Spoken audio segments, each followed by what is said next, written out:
What is going on, people? It is the Witch Doctor, and today I'm going to be showing you guys how to make a cheap deck for Pokemon TCG. If you're just getting into the card game and you want to play, but you don't want to use theme decks to basically play against people, but you want to use something a little competitive, something that will give you good matchups against certain things, but in the long run, it won't be as good. I'll state that right now, but it is good to start off with, especially if you are on a budget. Now, the deck that I'm showing right now is one that I custom made myself, and adding everything up in total from what I'm seeing here, it's no more than $47, I think, in total of what everything is here.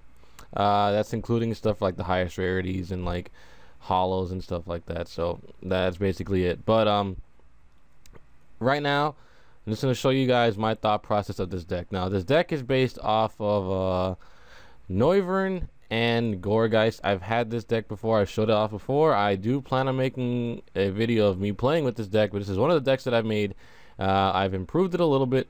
I can make more improvements if I want, but for the sake of this video, the improvements that I could make would actually make the deck a little more expensive. So, Gourgeist right here is actually a really cool card because Eerie Voice for 1 psychic energy does puts 2 damage counter on each of your opponent's Pokemon, and Spirit Scream here for 2 psychic energies can basically bring both Gourgeist and the active Pokemon down to only 10 HP, which is amazing, especially if you have something like this card, Kyurem, which I love Kyurem, guys. Kyurem in the Pokemon TCG has probably been one of my most played cards ever. I've been playing Kyurem since it kind of first came out, which was back in black and white. Jeez, it's been a while. I've been playing Kyurem ever since then.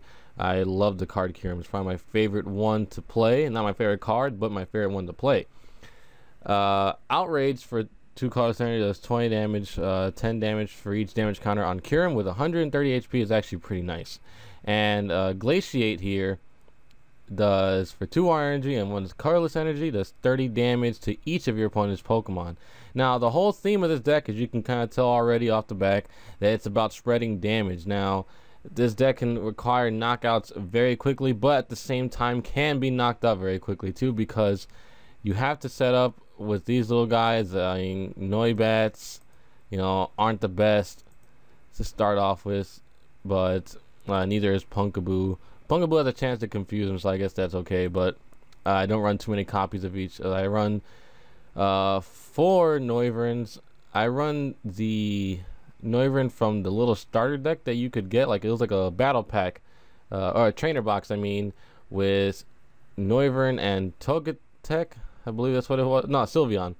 And I like this one because of Second Bite. I don't use Sonic Bazooka because I have no point of using this card, of using that attack. I use Second Bite because for 2 colorless energies does 20 damage, and this attack does 10 damage for each damage counter on your opponent's active Pokemon. Now, this Noivern is a lot different from this one. This one is mainly used for its ability echolocation. Any damage done to this Pokemon by an opponent's attack, flip a coin if heads, prevent that damage. So basically, you can shield yourself from any attack. And Boom Burst is actually just like Kyurem's Glaciate, just it takes a little more of a difficult energy combination to do it. I mainly use this card to stall at times, but basically, if I can get this card to work, and if I can get Gourgeist early, I basically clean up with either Kyurem, or if Kyurem fails, then I can go with this Noivern with Secondary Bite and clean up everything else, since everything else will already have a lot of damage on it. Now, a nice strategy with this deck is Training Center, because all Stage 1 and Stage 2 Pokemon, and both mine and your opponents, get 30 HP more. So it helps out this Noivern because he has 110, it gets him to 140, which isn't all that bad, but most EX Pokemon will still probably knock him out. But the greatest thing about this deck is that we do not run EX Pokemon. Now, if we are scared of EX Pokemon, I do run Sigilyph here. You can get a Suicune since we do play some water energy, but I don't really attack with Sigilyph either way, only if I really need to. But Safeguard is the ability you use to block all effects, including damage done to this Pokemon by EX Pokemon, so you can use Sigilyph to stall out. And if they have other Pokemon like non-EXs, then you could easily deal with them with Kyurem, with Outrage, and the Secondary Bite Noivern here. So basically what I'm trying to say is let me explain the other cards too. Last one in the deck is Milotic, because we actually don't run too many energy in this deck. I run 10 normal energies and 1 special energy. That's 11. Double colorless is actually a little, not too pricey, but it will probably be more expensive than these energies. So I only run. I run 1 because it helps out Kirim and the secondary Bite Noivern. So basically, I use my Milotic for its ability. Now, granted, this does give your opponent a prize because you knock out the Milotic, and it does give your opponent a prize card. But the thing is, you get to take 3 basic energy cards from your discard pile and attach them to 1 Pokemon, excluding EX. Now, that's not a problem because we don't run any EXs, so it's fine. So basically, if I had the combination of a Dark, Psychic, and Water for the complicated combination of energies for this Noivern, I could have them all set up in that one turn. So it's actually very nice. I try not to use this Noivern too much, only to block. Like I said, it's more of my stall to set up for stuff. I can use a switch to get out or escape rope to bring something out. So either way. Now, since I don't run too many energy and I need to find some of them really fast, I do run 1 Professor's Letter to help me search energy. If I do have any terrible matchups with stuff like a lot of Pokemon tools in play, I do run Startling Megaphone to knock them out. I used to run 2, but I decided to take 1 out for my double colorless energy here. 3 Ultra Balls to search, Colorist for draw power, Lysander to bring. This is actually a good card to bring in, like stuff that doesn't have energy on it, stuff that needs that'll take quite a while to set up. I have 4 N. 4 Juniper as well. You can run Sycamore. Yeah, Professor Sycamore doesn't make any difference to me. You can run either one. 3 Skyla and Life Dew, which I like a lot because I can combine this with my Milotic to prevent my opponent from getting a prize when I knock out my Milotic. So let me get back into the whole budget thing. Make sure you look at cards, you know, try to find the greatest pricings for things and don't go too crazy. Now, if I wanted to go super crazy with this deck, I could easily go ahead and like add stuff to improve the deck. So let's go for Yveltal, for example. Oh wow. You know, I could definitely go with this guy. I misspelled it by accident.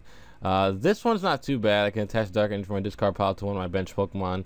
I don't run too many Dark Pokemon, that's the thing.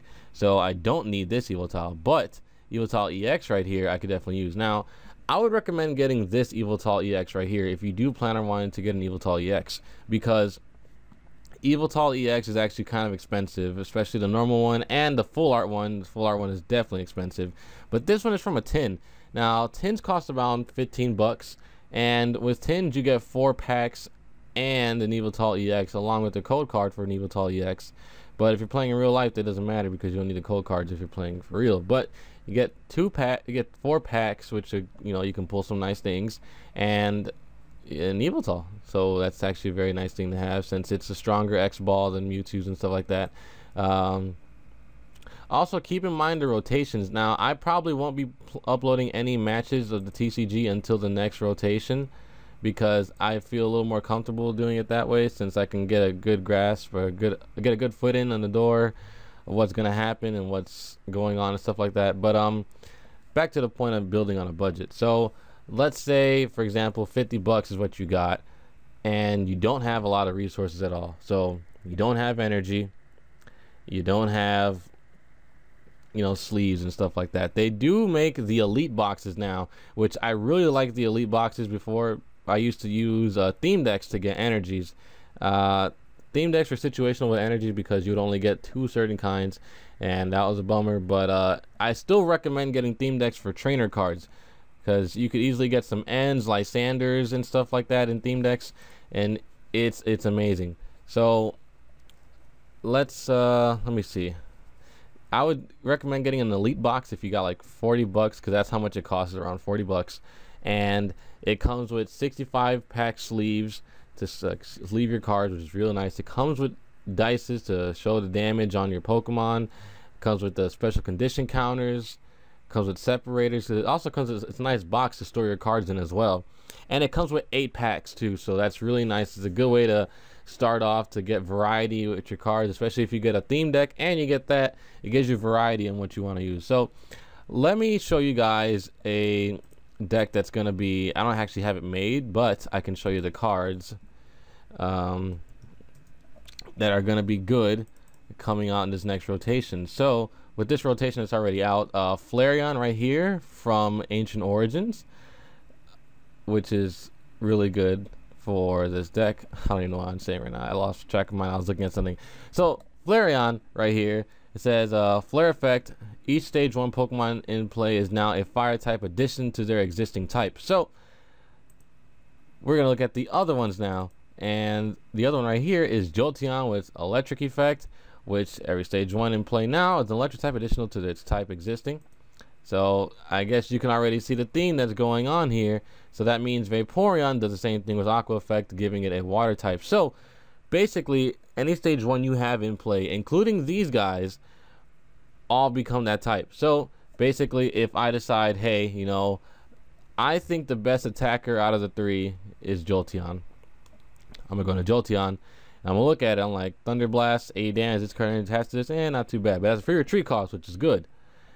And I would have the additional typing now of fire and water along with my electric. So I have a chance to do super effective damage to a lot more things. Now 80 damage isn't all that bad, because with a muscle band I can actually do 20 more damage, which is 100. But giving things that are weak to, like say if we fought an Eviltal, which is weak to electricity, which is weak to electric, and if I had a muscle band, I would be doing 100, but since it's weak, I'll be doing 200, which will give me the easy knockout on the Eviltal. So it's vice versa between the other ones as well. Adding muscle bands on the others probably won't give you the guaranteed knockout. So with Flareon, I don't think it would. Oh, if you flip a hedge, you probably can, because it will do 100 as well, so then it's weak to fire. And Vaporeon barely knocks out EXs with a muscle band because it goes to 90 and you get 180. But I don't think you can knock out stuff like, you obviously can't knock out Mega Pokemon or Primals, so be very wary of that. But another great card that's going to go great with that, with the trio of Eevee forms. Do you want this card? No. Let me save the deck. I'm sorry, people. Oh, I forgot Mr. Mime in the deck. I'm sorry. Mr. Mime basically just uses bench barrier to protect me from bench damage, so I don't take any necessary damage on different Pokemon. But you can see I have a lot of theme decks here, guys. A lot. And theme decks here are very good because it gives you a lot of trainer cards and energies. So these are all decks I have. There's some in work, so yeah, I'm not gonna show too many of them off just yet, but later on. But anyways, what I wanted to show you is a card, since I don't have it on my client just yet. I'm going to go create trade, public, and then let's just go here to, oh, let's go right here, I'm sorry. Let's go find Golurk, because this Golurk right here is actually going to be very, very good. Now, double type, and it has an origin stop, I think is what it's called. Prevent all effects of your opponent's Pokemon's ability done to this Pokemon, which is actually not that bad. Double type, as long as this Pokemon is in play, it is psychic and fighting type, which is amazing. Here it's super powered for 4 colorless energy, does 80 plus. You may do 40 more damage if you do this attack. This Pokemon does 20 damage to itself. Now, like I said, muscle band on this thing is also great too, because now you are doing 100. And not only are you fire, water, and electric, but now you are psychic and fighting. You are 5 types in one Pokemon. And this card isn't all that expensive either. And neither are the Jolteon, Flareon, and the Vaporeon. So that is a nice deck to start building with, getting, if you have a nice budget to work with. So if you got like 50 bucks, you can start building that deck pretty easily, because getting the other resources won't even be all that hard. But like I'm saying, for the Ancient Origins, this brings about a new deck for building on a budget, which is very nice. I do plan on making this deck myself. I don't know if I plan on making it in real life, since I don't really play that much in real life, but I do plan on making this deck because I like the concept. And if you want to do additional more damage, You can do 140 if you add the muscle band, and you would be doing 280 damage to anything that is weak to these typings. And this is actually very good type coverage too, because you are super effective to almost everything in the game. So that card is devastating, guys. Very devastating. I don't know how well the deck will work because of this retreat cost, but a lot of switches will help and stuff like that. And additional to the training center too, which will bring Golurk's HP to 160, making him a force to be reckoned with as well, so he won't be knocked out easily. And with a fighting resist too, it's actually not bad either. So that's pretty much it for this video, guys. So now I've hopefully given you enough tips. If you have questions on other things about the Pokemon trading card game, like I said, I've been playing for a while. I've been playing since 2007. I can give you as much tips as you need, stuff that, you know, price ranges, sites that you can go to buy cheap cards, go to your local card shop, trade people, you know, stuff like that. Yeah, that's pretty much it, guys. So darkness.